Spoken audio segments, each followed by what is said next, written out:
Right. would be their deaths. Right. Yeah, I think that was quite that was understood, and that even though they were tragic events, both deaths, that all of us probably said they were not surprised. Why? Because everything was sort of leading that way. They were the martyrs of the cause in a real sense. Yes, and then with King coming to that realization, he started.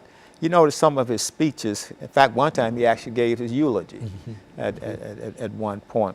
But then when you hear him in Memphis when he's saying, I've been to the mountaintop and I've looked over. I might not live to see the promised land with you, but I know that we are the people will make it to the promised land. And so I see that in the sense of, throughout King's career, he was more or less a Christ archetype. He followed, the path of Christ. But toward the end, he became more like Moses, because this is Moses now who's on Mount Sinai to get the Ten Commandments, looking across the Jordan River and seeing Canaan. He had in reality reached that point as far as his international reputation was concerned. I think you indicated the World Peace Prize and all of that.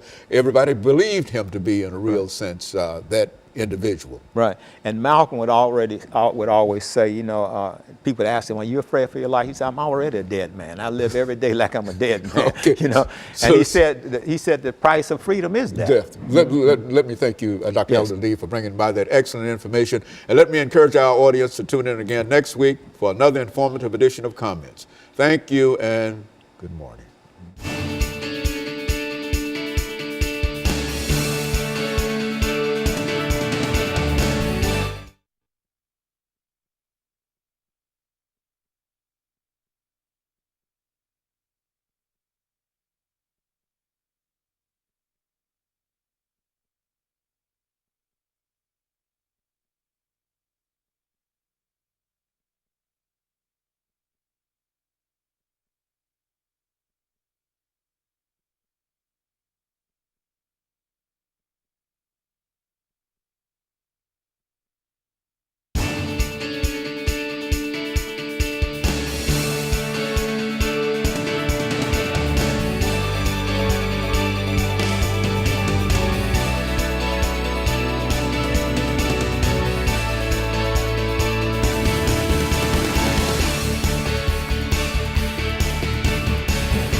Thank you and welcome to the show this morning.